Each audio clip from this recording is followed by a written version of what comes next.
मोदी जी को अब रिलैक्स नहीं करना चाहिए क्योंकि अब सनातन पे अत्याचार बढ़ता जा रहा है। दूसरा, कनाडा में जितने भी हमारे सनातनी भाई रह रहे हैं उनको दिख गया बटोगे तो कटोगे। और पता क्या कह रहे हैं भाई साहब, छूटते कह रहे दूध घी का खाना, ये है हमारा हरियाणा। उसने भी ये कहेगी इनकी जगह भगवा हिंद भी आने वाला है, तैयार रहो आप, बहुत जल्दी आने वाला है। जो सिखों ने वहाँ पर किया मैं उसकी निंदा करता हूँ। और अगर किसी हिंदू समाज के किसी बड़े साधु संत को या किसी भी एक हिंदू व्यक्ति को अगर किसी चीज सिख कम्युनिटी की कोई पीड़ा पहुंची हो तो मैं हाथ जोड़ के सिखों की तरफ से मैं माफी मांगता हूँ। जो कहते थे रंग दे तुम है गेहुआ कहते थे ना, वो 2 दिन हो गए घर से नहीं निकला। क्या कहता था, ऐसे करके खड़ा होता था वो ऐसे, उसने छूटते कह दिया मुझे मेरा एक फ्रेंड है कनाडा में, मुझे वहाँ से फोन आया, मुझे बोलता क्या नया चल रहा है इंडिया में, क्या चल रहा है। मैंने बोला इंडिया में फाग खत्म हो गया, फाग चल रहा है और लॉरेंस चल रहा है, लॉरेंस। अच्छा।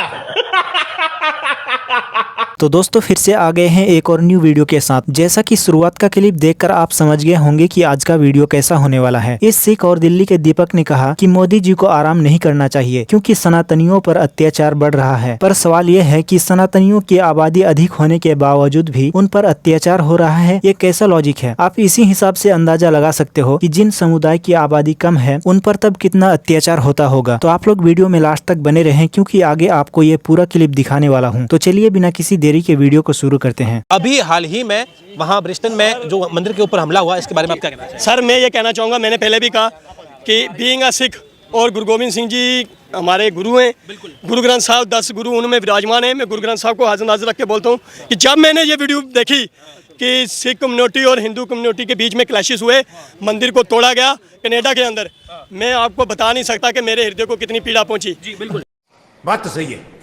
एक सिख होने के नाते चंद लोगों ने वहाँ पर अगर ऐसा किया, मैं नहीं जानता, मैं कनाडा में तो रहता नहीं हूँ, मैं नहीं जानता वहाँ की सरकारों ने मिलकर कैसे हालात बनाए, क्या हुआ। इतना मैं गर्व से जरूर कहूँगा कि हमारा जो सिख भाई है वो कभी ऐसा नहीं कर सकता।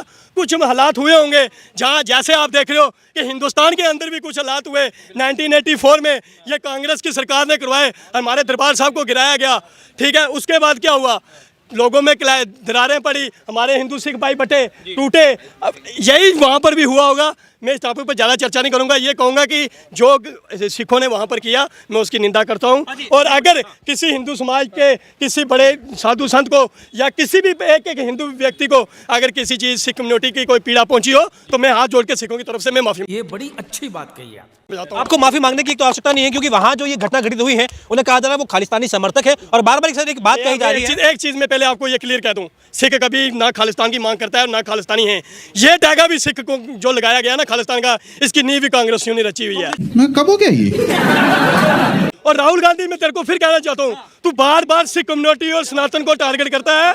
तेरी खुशकिस्मती है कि हम आज भी गुरु गोविंद सिंह जी के आदर्श पे हैं, आज भी मर्यादा पुरुषोत्तम राम ने हमें सिखाया कि मर्यादा में रहो।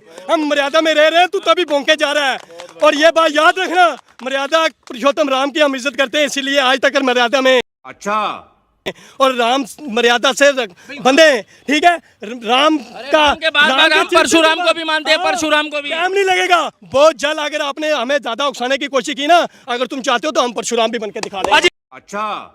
पाजी कनाडा में ये बार बार कहा जा रहा है कि सिख समुदाय का जो है कनाडा की राजनीति में वोट बैंक का असर है। जस्टिन ट्रूडो कह रहे हैं कि उनकी पुलिस में भी कुछ ऐसे लोग थे जिन्होंने ये जो हिंदू समुदाय थे उन पर उल्टा लाठी मार रहे हैं, उन्हें भगा रहे हैं। मेरे दीपक भैया ने भैया एक मिनट रुको, मैं बताऊं, बिना प्रधानमंत्री के, बिना जैसे उत्तर प्रदेश का मुखिया जब तक पुलिस को ऑर्डर नहीं देगा ना डंडा चलाने की, पुलिस वाले की हिम्मत नहीं है हवा डंडा चलाना मजाक समझ रहे हो। और सुन लो, जितने शांत है ना हिंदू दुनिया में, इनको शांत रहने दो ना, छेड़ो इन्हें, सताए हुए हैं। मैं कब हो गया ये? और जिसको तुम मूर्ति बोलते हो ना, उसके अंदर हम लोग एक अपनी आस्था रखते हैं क्या, और तुम लोग उसको खंडित कर देते हो। मतलब तुम हमारा हृदय खंडित कर रहे हो। और अब की बारी अगर हमारा हृदय खंडित कर दिया योगी आदित्यनाथ का, तो तुम्हारा ऐसा खंडन होगा कि तुम्हारी 7 पीढ़ी बवासीर वाली पैदा होगी। क्या मैं तुम्हें एक बात बता दूं, मैं बार बार बोल रहा हूं, दूसरी बार बोल रहा हूं कि मोदी जी आराम थोड़ा सा रिलैक्स कर रहे हैं। मोदी जी को अब रिलैक्स नहीं करना चाहिए। क्यों? क्या हुई? क्योंकि अब सनातन पे अत्याचार बढ़ता जा रहा है। दूसरा, कनाडा में जितने भी हमारे सनातनी भाई रह रहे हैं उनको दिख गया बटोगे तो कटोगे। भैया कल हरियाणा वालों के लिए जोरदार तालियां बजाओ जिन्होंने सड़कों पे गदर मचाया है हमारे हिंदुस्तानी। एक सेकंड लूंगा, उसके बाद आप बोल लेना एक बार फ्लो में। हरियाणा वालों ने लट गाड़ दिया भाई साहब, कनाडा में हाड़े हुड़े किधर जाएगा के करन लागरे, सारे पानीपत वाले, सोनीपत वाले, करनाल वाले, नीलोखेड़ी, कुरुक्षेत्र, सारे पिपली, जिंद, जुलाना सब एक हो गए। और पता क्या कह रहे हैं? नहीं। भाई साहब छूटते कह रहे दूध घी का खाना ये है हमारा हरियाणा, और चौड़े हो गए। और मैं एक बात बता दूं, उन्होंने कर दिया माहौल, उन्होंने छूटते बना दिया। भाई साहब 20,000 लोग सड़कों पे आ गए, झंडा लेके, तिरंगा और भगवा झंडा लेके। मैं एक ही बात बोल रहा हूँ, जिस दिन देश का प्रधानमंत्री योगी आदित्यनाथ बनेगा ना, तुम इंडिया के बाहर तो छोड़ो, इंडिया के अंदर अगर गाय माता को ये ओवैसी तुम्हारे को रोटी खिलाता हुआ नहीं दिखा दिया तो मेरा नाम बदल देना। ये ओवैसी अपने घर में जितनी गाय आएगी, ओवैसी के घर में सबसे पहले अगर किसी की पूजा होगी तो मैं गारंटी ले रहा हूँ वो कट्टर मुस्लिम है, वो गाय को पूजा करा करेगा और कहेगा बाबा को फोन करके बोल दो कि व्हाट्सएप पे फोटो भेज दिया, फिर गाय की पूजा करिए। अच्छा, हमको सिखा रिया है। क्योंकि योगी जो है ना वो ऐसा डायनामाइट है। योगी हमारा आरडीएक्स है। आरडीएक्स सुना है? वेलकम में देखा था आरडीएक्स। वो जब उतरता है ना हेलीकॉप्टर से तो एरिया में हल्ला कट जाता है कि मौलाना टोपी मत लगाना, मौलाना आज, क्योंकि आज योगी राउंड पे है। योगी दाढ़ी मत कटवाओ, दाढ़ी से हमें कोई दिक्कत नहीं है, मगर टोरा मत दिखाओ, क्योंकि ये हिंदुस्तान है। और तुम कहते हो गजवा हिंद, तुम कहते हो, मैं गारंटी दे रहा हूँ योगी मोदी की होती है एक गज जगह लेके दिखा देना, तुम्हारे पिछवाड़े में ऐसा बम्बू डालेगा ना कि तुम्हारी साथ पुश्ते भी ये कहेगी इनकी जगह भगवा हिंद भी आने वाला है, तैयार रहो आप, बहुत जल्दी आने वाला है। और मैं एक चीज मेरे माइंड से थोड़ा निकल जाता है, मैं आपको जरूर बोलना चाहूंगा, सनातनियों को एक चीज और किसी से मत सीखो, ना योगी बाबा से ना मोदी से, और कम से कम यार ट्रेंडिंग में चल रहा लारस बिश्नोई से तो सीख लो। भाई साहब कुछ ज्यादा नहीं हो गया ये?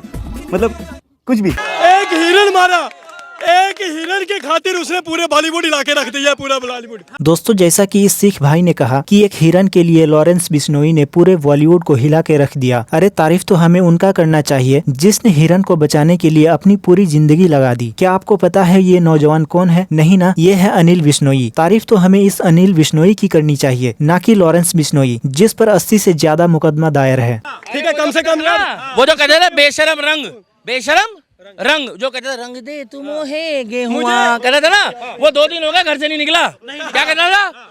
ऐसे करके खड़ा होता था वो, ऐसे उसने छूटते कह दिया लॉरेंस आ गया, लॉरेंस।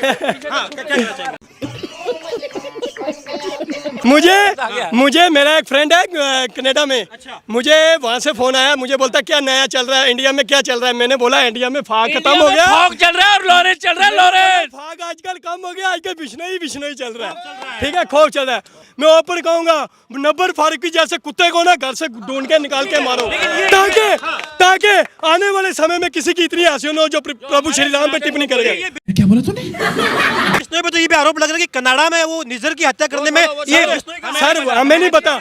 सर आपको पत्रकार संविधान बताएगा, बाबा साहब अम्बेडकर के संविधान की जय हो, जय भीम, जय भीम। कोर्ट बताएगा, बस हवा निकल गई। कोर्ट बताएगा, हमें क्या पता।